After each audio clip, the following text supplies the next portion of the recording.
Tehran में centrifuge production site पर भी हमला।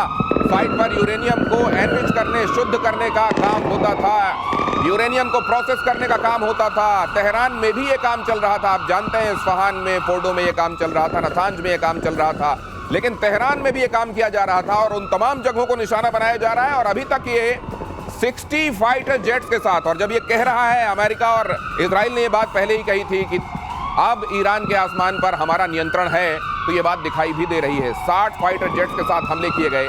अलग अलग जगहों से आई ये तस्वीरें देखिए, आग बरस रही है ईरान के आसमान से।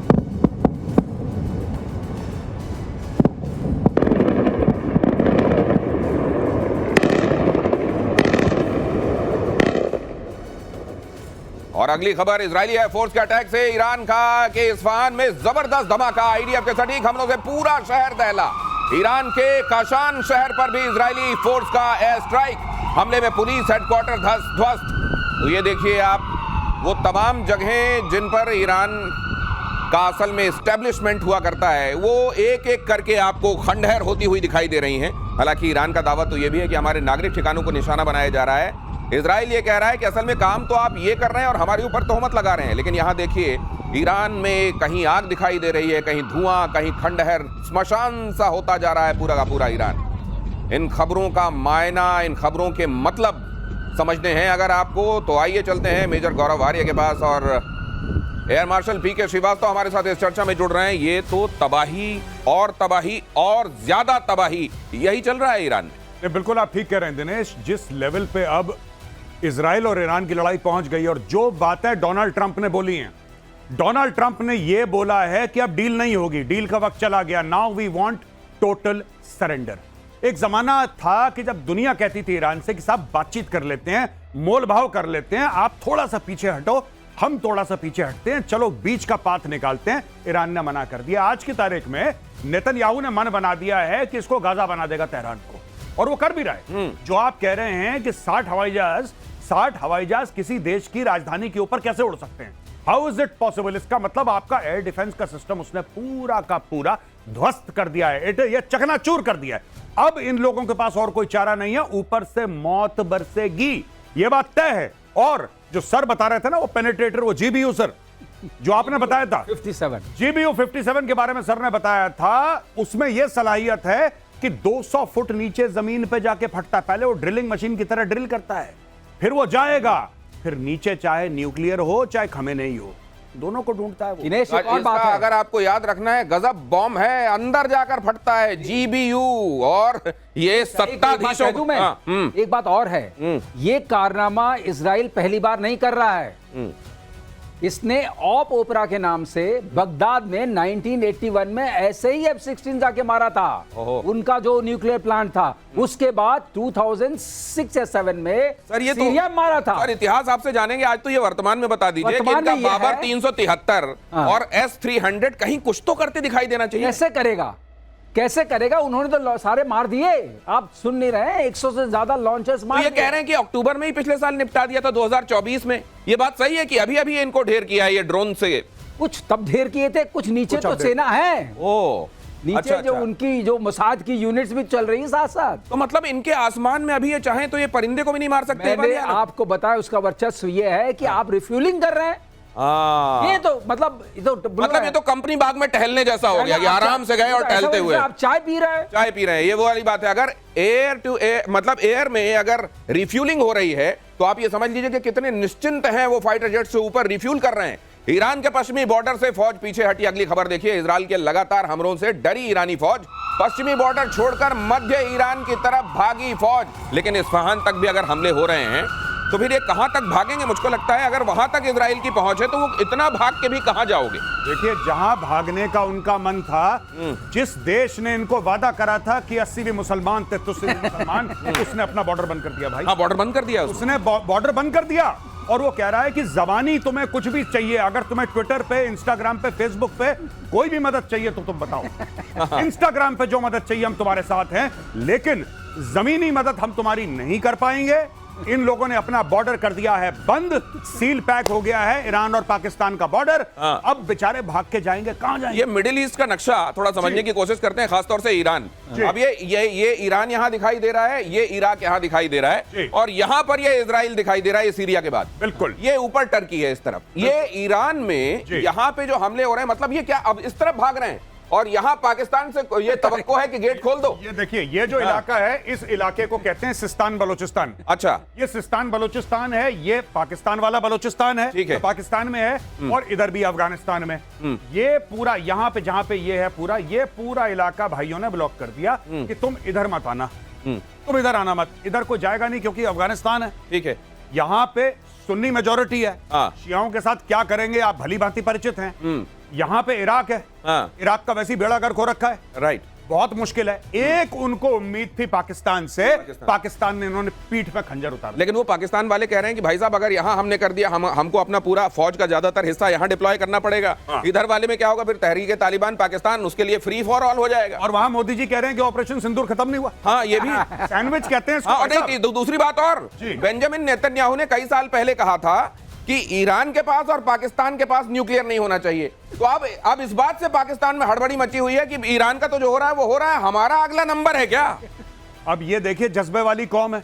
मैं इनके टेलीविजन प्रोग्राम देख रहा हूं पिछले 4-5 दिन से, और पाकिस्तान में इतना खौफ है, इतना खौफ है। कहता है एक बात करता है अखंड भारत की, एक बात करता है ग्रेटर इजराइल की, तो कहता है फिर खान साहब आप बताइए क्या चल रहा है। कह रहा अरे भाई बीच में हमें ना निपटा दें ये दोनों मिलके, क्योंकि इनके बॉर्डर मिल जाएंगे। फिर ये बातें चल रही हैं। मारा जा रहा है ईरान को, और थप्पड़ जो है ना वो उधर जाकर पाकिस्तान तक को लग रहा है। अब ये देखिए क्यों होता है। आपको मालूम है, अगर एक कमरे में परीक्षार्थी बैठे हुए हैं और अचानक फ्लाइंग स्क्वाड आ जाए और नकल चेक करने लगे कौन कौन लेकर आए, वो जो कोने में बैठा होता है ना, अंदर लेकर वो भी खर्रा लेकर फड़फड़ा रहा होता है कि न जाने यहां ना आ जाए। यही हो रहा है पाकिस्तान के साथ। ईरान में बड़े पैमाने पर internet blackout, social media platform इस्तेमाल करने पर पाबंदी। ईरानी सरकार ने अपने नागरिकों को चेताया, व्हाट्सएप टेलीग्राम का इस्तेमाल ना करें, किसी भी लोकेशन बेस्ड ऐप का इस्तेमाल ना करें। इजरायली टारगेट किलिंग के बाद अलर्ट जारी, इजरायली ऐप्स के जरिए ट्रैक कर रहा है ईरान, कह रहा है। अब ये इनको हर जगह भूत नजर आ रहा है, यहां भी भूत वहां भी भूत। अगर ये कर भी रहे हो तो इतने सारे कमांडर मारे जाने के बाद खामेनेई कह रहे हैं कि वो हो सकता है मॉस्को रवाना हो गए हो, कहीं किनारे से निकल लिए हैं। इस तरह की स्थिति में आपको व्हाट्सएप तो डर लग रहा है। दिनेश, आप ये कह रहे थे ना ट्विटर पे सपोर्ट करेंगे, व्हाट्सएप पे सपोर्ट करेंगे, वो भी बंद हो गया। सपोर्ट कैसे रिसीव करेंगे? पाकिस्तानी व्हाट्सएप भी नहीं भेज पाएंगे कि हम आपके साथ खड़े हैं, आप चिंता मत करिए, आप बिल्कुल फिक्र ना करें, पाकिस्तान एटमी मुल्क पाकिस्तान आपके साथ कह रहा व्हाट्सएप। बेसिकली क्या है, मैं आपको बता दूं कि इन लोगों ने 2-3 गलतियां करी। सबसे पहले सीनियर कमांडर्स को एक लोकेशन छोड़िए, इनको एक गाड़ी में भी ट्रैवल नहीं करना चाहिए। ये भाई 5-5, 6-6 बिल्कुल जैसे अंगूर का गुच्छा होता है, अंगूर के गुच्छे की तरह ये लोग लटक रहे थे एक कमरे में। अब अंगूर का गुच्छा आप दिनेश भाई देखोगे आपके मुंह में पानी आएगा। बिल्कुल, इजराइल के मुंह में पानी आ गया। इजराइल ने वहीं पे बम मारा जहां पे अंगूर का गुच्छा था। एक साथ 5-5, 6-6 निपटे इनके। ये चीज हो गई। अब इनको डर लग रहा है कि व्हाट्सएप टेलीग्राम, अरे भाई चिड़िया चुग गई खेत, तुम्हारा जो खेल होना था वो खेल हो चुका है। अब व्हाट्सएप, अब एक बात बताइए, कोई बेचारा सब्जी बेचने वाला तेहरान में वो व्हाट्सएप चलाएगा, इजराइल उसकी लोकेशन जान के क्या करेगा? ये तो आपके जो सरकार वाले, और ये खुद ट्वीट कर रहा है खामेनेई। मैंने अपनी ट्वीट में मैंने उसको बोला था कि सर ऐसा है कि आप कोई भी इलेक्ट्रॉनिक डिवाइस ऐसी अपने साथ लेकर मत चलना, और अगर किसी ने आपको कोई मोबाइल फोन गिफ्ट करा है ना कुछ दिन पहले, तो आप सबसे पहले उसको ठिकाने लगाओ, क्योंकि यहूदी ढूंढ रहे हैं आपको। ये Jews are looking for you। घड़ी घड़ी मोरा दिल धड़के, हाय धड़के क्यों धड़के, घड़ी गिफ्ट की गई थी मुनीर की तरफ से। कहीं घड़ी, फोन, ये सब गिफ्ट में लेकर आप इसलिए तो शिकार नहीं बन रहे हैं। ट्रम्प का दावा, खामेनेई कहां, अमेरिका को पता है फिलहाल खामेनेई को नहीं मारेंगे। We know but for the time being will not kill, ये कहा है ट्रम्प ने। ईरान बगैर शर्त सरेंडर करे, हमारा धैर्य चुक गया तो फिर और ज्यादा खतरा हो जाएगा। अच्छा, ये ट्रम्प जो है, पर एक बात तो मुझको लगता है इजराइल ने इनको बयान देने के लिए रखा है क्या? नहीं, एक तो बयान देने का, ट्रम्प ने बोला हम तुम्हें नहीं मारेंगे, फिलहाल के लिए नहीं मारेंगे। फिर कल पता लगेगा कि हो गया, फिर वही बात करेगा जो हम कल कह रहे थे कि मैं मजाक कर रहा था। हाँ, मजाक। ठीक है, ये ट्रम्प वैसे ही है, ये पलट जाएगा अपने बयान से। आज कह रहा है कि नहीं मारेंगे, नहीं मारेंगे, नहीं मारेंगे, और चुपचाप इजराइल को बोल रहा है कि अच्छा ये देखो, बड़ी मजे की बात आप कह रहे हैं। एक बात मैं इससे जोड़ दूं, एक बात, ये पाकिस्तान में भी यही बात हो रही है कि भाई ईरान से तो ओमान में बात चल रही थी, अमेरिका की ओमान में बात चल रही थी, अगले दिन मार दिया। तो इधर का नाम नहीं ले रहे लेकिन यहाँ मार दे। अब ये बिल्कुल बात सही कह रहे हैं कि ट्रम्प कह रहे हैं कि तुम सुरक्षित हो, इसका मतलब खामनेई को और चिंता कर लेनी चाहिए। मैं क्या हेलमेट पहन के बैठ जाओ। हाँ, तो यही डरने की पूरी बात है, वो कह रहा है कि पूरी बात है, क्योंकि ये जो ट्रम्प है ये बोलता कुछ है, कहता कुछ है, सोचता कुछ है, और तीनों चीजों में कोई रिलेशन नहीं है इसके। इसकी जबान, इसका दिमाग, इसका दिल, इन तीनों का तार नहीं है, बीच में कटे हुए हैं तार इसके।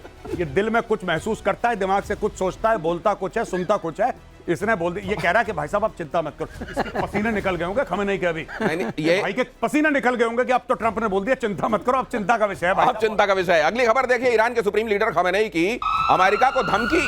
अमेरिका ने हमला किया तो गंभीर अंजाम भुगतने होंगे, हम किसी भी सूरत में सरेंडर नहीं करेंगे। खमेनेई ने कहा सैन्य हस्तक्षेप अमेरिका के लिए विनाशकारी होगा, खमेनेई ने कहा। अगली खबर भी देख लीजिए, ईरान के सुप्रीम लीडर को लेकर बड़ा दावा, खामेनेई ईरान छोड़कर मॉस्को निकल लिए। सोशल मीडिया पर किया जा रहा है ये बड़ा दावा, और उसके सबूत के तौर पर एक तस्वीर भी रखी जा रही है जो मैं आपके सामने रखूंगा। लेकिन क्या खामेनेई के लिए ईरान में बंकर खत्म हो गए हैं? ये तस्वीर रखी गई है, देखिए। ये पीके श्रीवास्तव सर, आप इसको समझाइए जरा। UAE 129 ये कहा जा रहा है कि भाई साहब ये ईरान में, बाकी देखिए पूरा एयर स्पेस कहीं कुछ नहीं दिख रहा है, ये निकल प्लेन जा रहा है, ये निकल लिया मॉस्को की तरफ से, ये निकल लिया। हाँ तो ये निकल लिया इसलिए क्योंकि वो खमेनेई चले गए, उन्होंने समझ लिया कि ये जो ट्रम्प है ये विश्वसनीय नहीं है, कह रहा कि आप सुरक्षित। ऐसे ही ट्रम्प ने कहा कि हमको लोकेशन पता है लेकिन हम कुछ नहीं करेंगे, वैसे उन्होंने लोकेशन बदल दी। दिनेश ये पूछिए गया क्यों मॉस्को? क्योंकि अभी पुतिन ने इनको हैप्पी बर्थडे कहा है ट्रम्प को, अच्छा, उसका ख्याल रखते हुए उसने कहा मॉस्को ही सुरक्षित जगह है। और बंकर की आप बात कर रहे हैं, किस बंकर में घुसेंगे जब बंकर 200 फीट नीचे, 300 फीट नीचे वाला बंकर सुरक्षित नहीं है? तो कौन सा बंकर सुरक्षित? तो फिर अगर बंकर सुरक्षित नहीं है, उधर मॉस्को जा रहे हैं और उधर ट्रम्प कह के आए कि G8 से रशिया को नहीं निकालना चाहिए था, उधर पता चला पुतिन ने फोन करके बोला कि हाँ खामेनेई जी हमारे पास सुरक्षित हैं। ये इससे कौन? पूरी सुरक्षा है, पूरी सुरक्षा है, बिल्कुल। सुरक्षा में कोई कमी नहीं है। ये बिल्कुल संभव है। अब ये सिस्टम से बाहर है, अब ये सिस्टम से बाहर। अब आप ये देख लीजिए कि अगर इन्होंने बयान दिया हम सरेंडर नहीं करेंगे, उसके तुरंत बाद एक प्लेन टेक ऑफ करता है और मॉस्को की तरफ निकल लेते हैं, और वो कह रहे हैं कि अमेरिका को ये बहुत भारी पड़ेगा, और पता चल रहा है वो मॉस्को में पुतिन के बगल में बैठे। आप सोचिए वैसी स्थिति, कैसी स्थिति है ईरान के लिए, ईरान की आवाम के लिए। ईरान पर जंग में उतरने की तैयारी में ट्रंप। अगली खबर देखिए, अमेरिकी अफसरों का बड़ा दावा, न्यूक्लियर साइट्स पर अमेरिका हमला कर सकता है। फोर्डो साइट पर इजराइल के साथ मिलकर अटैक पर विचार चल रहा है। ट्रंप आज रात युद्ध में कूद सकते हैं, इजरायली मीडिया कह रही है। किसी ने कहा मेजर साहब कि फोर्डो की स्पेलिंग बनती है FORDO, फोर्डो। अब ये फोड़ दो कह रहे हो, और फिर इजराइल की क्या गलती है? फिर इजराइल बोलेगा हमने तो वही सुना जो आपने बोला। ये B-52 इनके बॉम्बर्स हैं, डीगो गार्सिया में 6 के 6 पड़े हुए, 6 के 6, और उसमें वो GBU-57 उन्हीं में लोड रहता है। वो 2-4-1 में डाल के 6 के 6 उड़े। अच्छा, उनका जो रेडियस है पूरा फ्लाइंग का, यानी कि जितने वो जाके वापस आ सकते हैं, वो 11-12 हजार किलोमीटर अपना ट्रैवल कर सकते हैं विदाउट रिफ्यूलिंग। यानी कि यहां से अच्छा, दूसरी चीज वो स्टेल्थ है, दे आर स्टेल्थ। तो आप स्टेल्थ की वैसे जरूरत नहीं है इस वक्त, तेहरान का जो बेड़ा गर्क हो रखा है ईरान का, स्टेल्थ की कोई जरूरत नहीं है। आप एक बस को भेजेंगे, बस का भी नहीं उनको पता लग रहा, ये तो खैर स्टेल्थ है। तो वो जाएगा डीगो गार्सिया से, और जाएगा और वहां पे पूरे बम गिरा के वापस आ सकता है with in a matter of few hours. और दिनेश खास बात यह है कि अगर 200 फीट तक गया, एक के ऊपर दूसरा जा सकता है। हाँ, तो 200-400 हो गया फिर। तो 400। तो ये बचने वाली जगह नहीं है, इसमें कोई शक नहीं है कि ये पता चल गया है ये जहाज उसी लिए है। हर चीज का एक इंडिकेशन होता है ना। तो बंकर भी सुरक्षित नहीं है, और फोड़ दो हाई है। इसीलिए क्या खामेनेई साहब मॉस्को चले गए? अगर ये बात सच है तो हम इसकी जवाबदारी नहीं ले रहे हैं, ये दावा किया जा रहा है। इजराइल ने अमेरिका से मांगा बंकर बस्टर बम।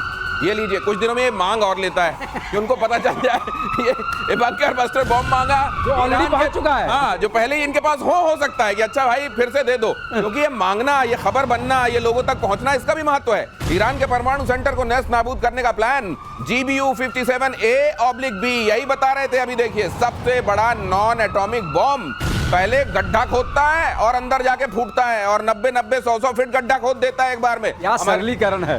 क्या सरलीकरण है। अमेरिका ने अभी तक इस बॉम्ब को इजराइल को देने को लेकर कोई फैसला नहीं किया। अगर यह बॉम्ब इजराइल के हाथ पड़ गया तो इससे ईरान में तबाही मच सकती है। ऐसी भी आशंका है कि अगर इजराइल ने इस बॉम्ब से परमाणु प्रतिष्ठानों को निशाना बना दिया तो ईरान में न्यूक्लियर रेडिएशन फैल जाएगा, तेरा तुझको अर्पण हो जाएगा, जो आम लोगों के लिए घातक हो सकता है। अब ये जो बना के बैठे हुए हैं अपने घर में, ये गए और एक आध फोड़ फाड़ दिया इन्होंने और रेडिएशन लीक हो गया, तो फिर ईरान तो पीढ़ियों तक रहने लायक नहीं रहेगा। नहीं बिल्कुल, लेकिन ये देखिए मैं आपको बात बताता हूं सीरियसली कि ये कभी ना कभी तो इनको करना है। इसमें 100% कुछ नहीं होता दिनेश भाई, इसमें 100% कुछ भी नहीं है कि आप ऐसा करेंगे तो यही होगा, रेडिएशन लीक होगा। अगर वहां पे इतने सालों से न्यूक्लियर का काम चलता चला आ रहा है और आप ये GBU 57 मारेंगे उसके अंदर, तो कुछ ना कुछ तो फैलावा होगा, रायता तो फैलेगा। अब रायते को कंट्रोल करना है, आपको कंटेन करना है रायते को। अब वो बोरॉन से करो या जिससे करो, जो करो। नहीं, उसमें एक छोटी सी बात है, जी। अगर ऐसा मारा हुआ जो रायता फैलेगा तो वो उतना नहीं होगा, क्योंकि इसमें 3 तरह की रेज निकलती हैं। थोड़ा सीरियस मामला alpha, beta, gamma. Alpha, beta, gamma. ठीक है। तो अल्फा वाली तो ज्यादा कुछ तंग नहीं करती है, बीटा वाली स्किन के नीचे जाती है, बर्न करती है। जो गामा है सबसे खतरनाक है। तो गामा जब फ्यूजन या फिशन होगा अंदर वाला तब होता है, तो गामा का रेडिएशन इतना नहीं होगा। तो ये आईए को ये पता है कि रेडिएशन होगा। एक्सरे तो मेडिसिन वाला होता है, तो रेडिएशन होगा लेकिन इतना खतरनाक नहीं होगा कि पूरे इलाके को कर दे। तो बोरान जो बताया गौरव ने, वो बोरान पड़ेगा तो अपने आप मामला। तो ये रायता फैलेगा तो उसमें बूंदी बोरान की होगी। अच्छा, इसमें एक और चीज मैं कह दूं, सर ने बोला, जब सर कह रहे थे ना कि इसमें 3 किस्म की रेज है, अल्फा, बीटा, गामा, मुझे लगा सर कहने वाले हैं 3 किस्म के रायते हैं। अल्फा, बीटा, गामा, और यही बात है, ये है सरलीकरण। 3 किस्म के रायते हैं भाई। लेकिन फिर अगर वहां पे जाएंगे तो ईरान में एक हिस्सा ये भी है जो आपको पूछेगा, अच्छा गामा पहलवान की बात कर रहे हैं आप। अगली खबर देख लीजिए, इजराइल पर ताबड़तोड़ मिसाइल अटैक, तेल अवीव, हाइफा समेत कई सैन्य ठिकानों पर अटैक, इजराइल ने दिया हवाई हमलों का जवाब। इजराइल के एयर डिफेंस ने कई मिसाइलों को नाकाम किया।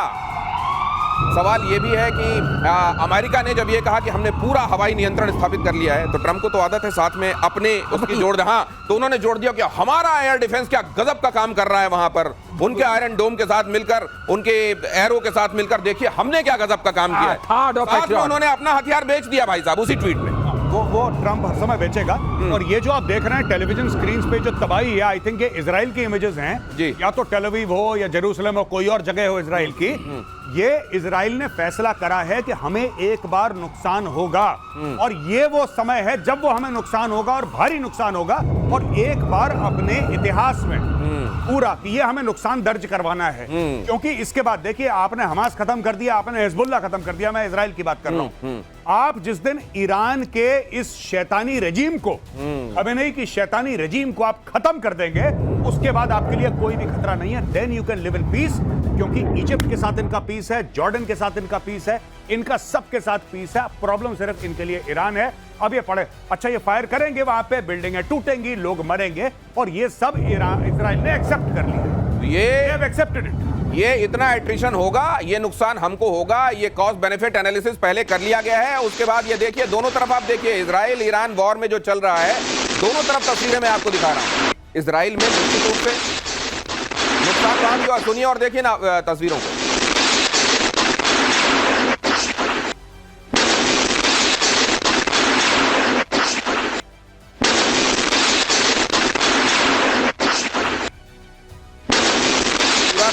ये आप देख रहे हैं, ड्राइंग का कम ये डाइनिंग लग रहा है मुझको, और यहाँ देख रहे हैं आप फ्रिज विज सब वहां पर। तो ऐसा नहीं है, फतेह 1 जैसी जो मिसाइलें छोड़ी जा रही हैं, हम लोगों ने पहले भी कहा था कि फतेह 1 और इमाद और जो खीबर शिकान, शिकान आपने बोल के समझाया था, वो तीनों हाइपरसोनिक मिसाइल हैं, और वो तीनों पेनिट्रेट कर सकते। और इसमें भी सर ये पहले ये कर रहे हैं कि पहले छोटी मिसाइलें और ड्रोन भेजते हैं, एंगेज करते हैं डिफेंस सिस्टम को, और उसके बाद इनको भेज देते हैं। हाँ, लेकिन एयर डिफेंस सिस्टम जो बैलिस्टिक वाला जो होता है, वो इनको एंगेज करता है, उतना कंफ्यूज नहीं होगा। अच्छा। लेकिन ये मिसाइल्स उसमें से खीबर शिकान पेनिट्रेट कर सकती है, जिसको ये हज कैसम भी बोलते हैं। अच्छा। दूसरी बात यह है, लेकिन जो आप कह रहे थे ना कि कुछ तो देना पड़ेगा, कुछ तो देना ब्लड कॉस्ट, कोई कंट्री अपने ब्लड कॉस्ट को, जो खून का जो कहते हैं ना, खून देना पड़ेगा आजादी के लिए।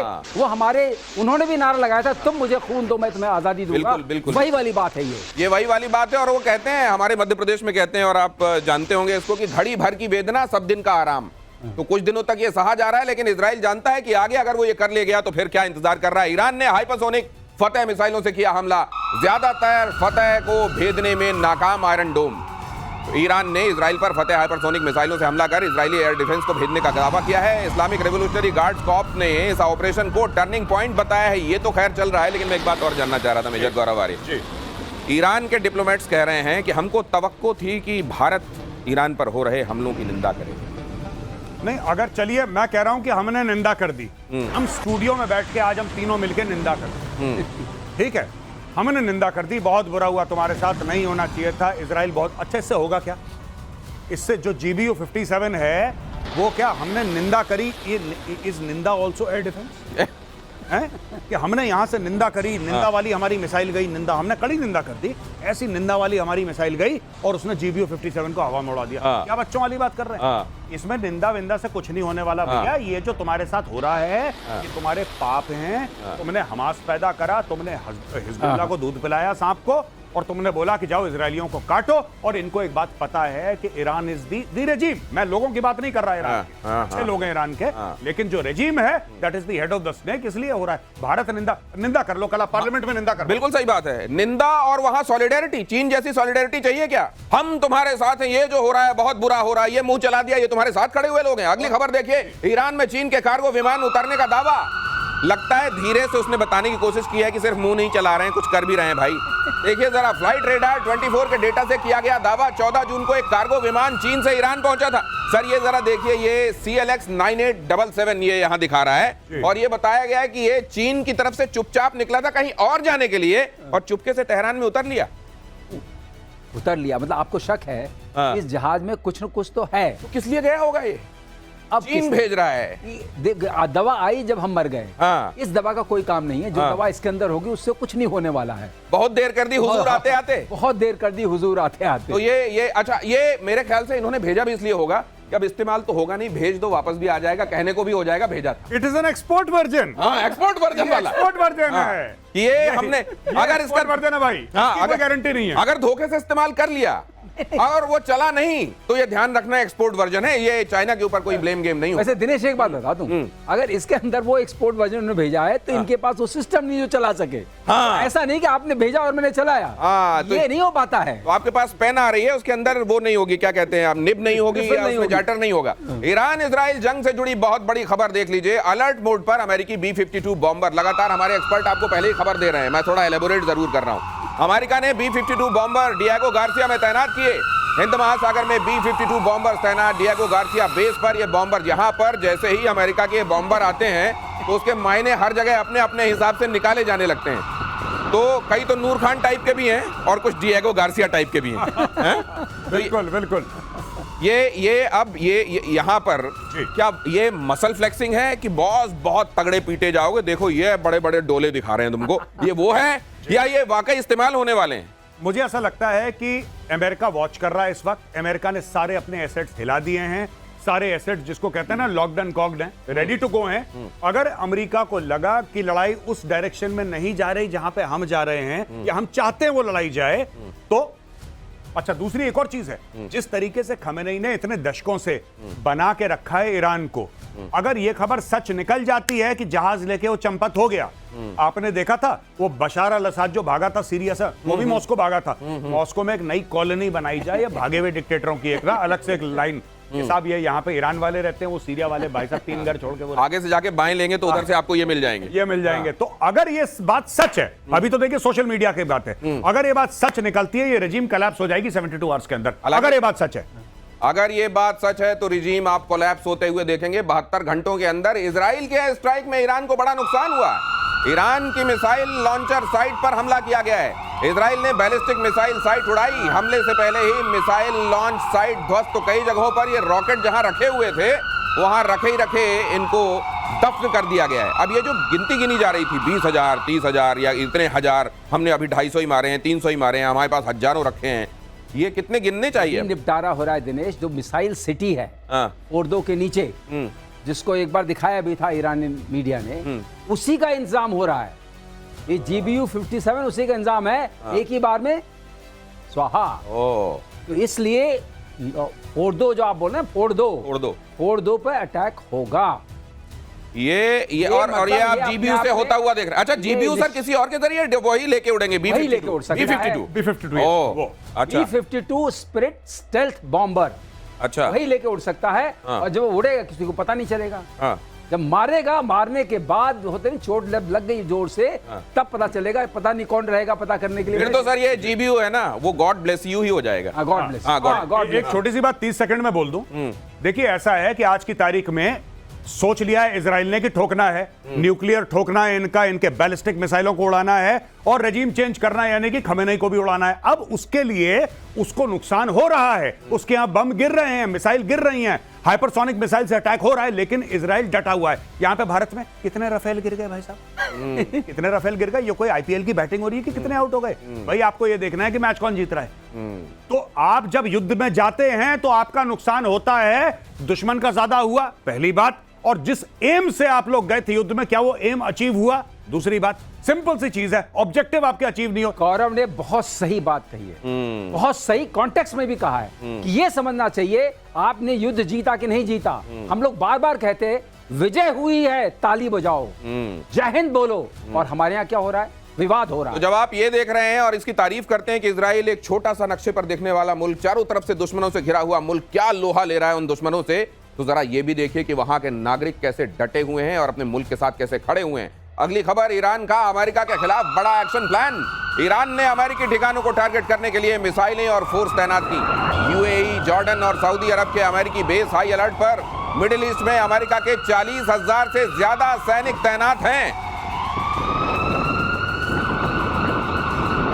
अब ये जो अमेरिका ने, अब ये मुझको लगता है कि ये अमेरिका को अब ये लग रहा है जी। कि ये जो इजराइल ने काम कर दिया भाई साहब, ये बड़ा गजब का मर्दों वाला काम हो गया जी। है, तो इसमें आके मुझको भी उतना भांगड़ा कर लेना चाहिए कि मैं भी था, हाँ। ये कह सकूंगा मैं हमें। पीस प्राइज लेना है। हाँ, पीस प्राइज लेना है। लेकिन एक बात मैं आपको दिनेश बता दूं कि ट्रंप ऐसा नहीं है। ट्रंप बिना काम करके भी वो भंगड़ा कर देगा। ओहो, अच्छा। अभी ओके। मोदी जी को उसको कॉन्ट्रडिक्ट करना पड़ा हाँ। कि भाई जो हमारा सीज फायर हुआ है हाँ। उसमें आपका कोई लेना देना नहीं है। वो बयान आया ना कि भाई तुम्हारा कोई लेना देना नहीं है, तुम फालतू में यहाँ हाँ। पे केक खाने के लिए आ गए।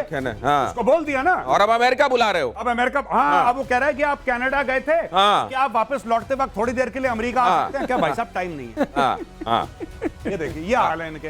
तो ये जो किया हुआ है इन्होंने, ये अमेरिका अपनी भूमिका कितनी और ये जो मिडिल ईस्ट में उसने जहाजी बेड़ा निमित्ज उस तरफ रवाना कर दिया, इन तमाम जगहों पर अपने नेवल सेंटर्स ब्लॉकेट तो एक्टिवेट। बहुत तगड़ा है यहाँ पे, अच्छा, बहुत तगड़ा है। ओ, मतलब रेड सी भी बचा हुआ है और स्ट्रेट ऑफ हार्मोज भी बचा हुआ है। ये जो है ना ये हाँ, इस जगह पर ये जरा क्लोजिंग कीजिए। ये जो जगह आपको दिख रही है ना, हाँ, ये जल डमरू जो आपको दिखाई दे रहा है, ये बड़ा, हाँ, इसको जल डमरू ही कहते हैं जल हिंदी डमरू में बोलते हैं, हाँ। तो ये जल डमरू जो है ये बड़ा महत्वपूर्ण है, क्यों है जरा बता दीजिए। ये देखिए साहब, ऐसा है कि यहाँ पे जितने भी देश हैं ये ऑयल प्रोड्यूसिंग कंट्रीज हैं। ये सारी के सारे तेल यहाँ पे आप देख लीजिए, यूएई देख लीजिए, कतर देख लीजिए, बहरीन देख लीजिए, ये ऊपर वाला ये सऊदी अरब है, हाँ। ठीक है जी, ये यमन है, हाँ। राइट। तो राइट। यहाँ से ये ओमान रहा नीचे वाला। जी जी जी ये बिल्कुल। यमन, ये ओमान, ये इधर कतर, ये कतर यहाँ पर, ये सऊदी अरब। और दूसरी चीज यहाँ पे बेसिस बड़े सारे हैं, हाँ, मिलिट्री बेसिस बड़े सारे मतलब हैं। ये समझ लीजिए कि ये पूरा तेल का जो हाँ, हिसाब भंडार है, भंडार है, भंडार। अब जो भी जाएगा चीन के लिए यहां से जाएगा, जो भी जाएगा भारत के लिए, और चाइना और इंडिया ही दो बड़े देश हैं हाँ, क्योंकि ऑयल कंज्यूमर है वर्ल्ड के सही। मैक्सिमम। ठीक है। तो आपने जब ये बंद कर दिया, अब ईरान ये क्यों बंद कर रहा है भाई? ना चाइना की लड़ाई, ना इंडिया की लड़ाई, ना इन देशों की लड़ाई तो इससे इजराइल से या फिर अमेरिका से है। राइट। आप ये चाहता है कि इतना प्रेशर बन जाए हाँ। कि लोग इजराइल के ऊपर चढ़ दौड़े। तो हाँ, ये देखिए, इतना प्रेशर, जहां पर भी ऊर्जा सुरक्षा महसूस होगी, लगेगा यार हमारी एनर्जी, हमारे यहाँ डेवलपमेंट पर फर्क पड़ेगा, इससे हमारी इकोनॉमी ठप होगी, वो जाके कहेंगे यार ईरान को मारना बंद करो। ये है। आगे देखिए, तेल अवीव पर ईरान का हमला नाकाम, इजराइल ने ईरान की मिसाइल मार गिराई, रेवोल्यूशनरी गार्ड्स का दावा इजराइल पर किया हाइपरसोनिक मिसाइलों से हमला। ये देख लीजिए जरा तस्वीरों को। अगली खबर भी देख लीजिए, इजराइल ईरान युद्ध के बीच एक बहुत बड़ी खबर देख लीजिए, मुनीर और ट्रंप की कुछ देर में मुलाकात। आज उनसे पहली मुलाकात होगी, फिर आमने सामने बात होगी, फिर होगा क्या पता, क्या खबर, वो हमें पता है। गौरव से पूछो, ट्रंप के बता साथ चुका है, बता चुका है। ट्रंप के साथ लंच करेंगे बताइए। आसिम मुनीर। जी। ईरान के समर्थन में खड़ा हुआ है पाकिस्तान। ये सवाल बड़ा अच्छा सवाल भाई है। साहब देखिए, ये जो लंच करेंगे ना, मेन्यू में ईरान है, हाँ। पहले मैं आपको ये बता दूं, जो परोसा जाएगा वो ईरान है। अच्छा, छोटा सा मैं बात बताता हूँ। एक जमाना था जब मैं कुकिंग वुकिंग करता था और मैं सब कुछ खाता था। अब तो नहीं खाता मैं, अब तो बहुत शाकाहारी, एक रोटी खा ली। एक जमाने में खाता था। जब कोई बुढ़े बकरे का मीट बनाते हैं ना लोग, तो कहते हैं कि गलता नहीं आराम से, तो उस बुढ़े बकरे के मीट में कच्चा पपीता लगा दिया जाता है ओ कि गल जाए। ओहो ये मुनीर पे कच्चा पपीता लगा रहा है ट्रम्प। आहा ये इस पे लगा रहा है कच्चा पपीता कि ये गल जाए। इसको गलाया जा रहा है उसी धोखेबाजी के लिए, उसी धोखेबाजी के लिए इसको दम पे लगाया जाएगा कि तुम ये जो है ना, हम लोग मैप पे दिखाते हैं कि ये ब्लॉक कर दिया, ये ब्लॉक कर दिया। ये जब बात हुई थी अभी बीच में एक वोटिंग हुई थी, जी ये भाइयों ने एब्सटेंड कर दिया, पाकिस्तानियों ने एब्सटेंड। तो ये कल तक हो सकता है आपको ये सुनने को मिले कि उम्मा वाला किस्सा बताइए। बुलाया तो था, कहा कि मैं खा रहा हूं, तुम देखो और जो मैं कह रहा हूं वो सुनो। कल इस कच्चे पपीते और पके पपीते पर आगे भी बात होगी, लेकिन फिलहाल प्रतिशोध में इतना ही। बहुत धन्यवाद आपका यहां पहुंचने के लिए। एक ब्रेक के बाद टाइम्स नाउ पर खबरें आप देख रहे हैं, हाजिर होते हैं।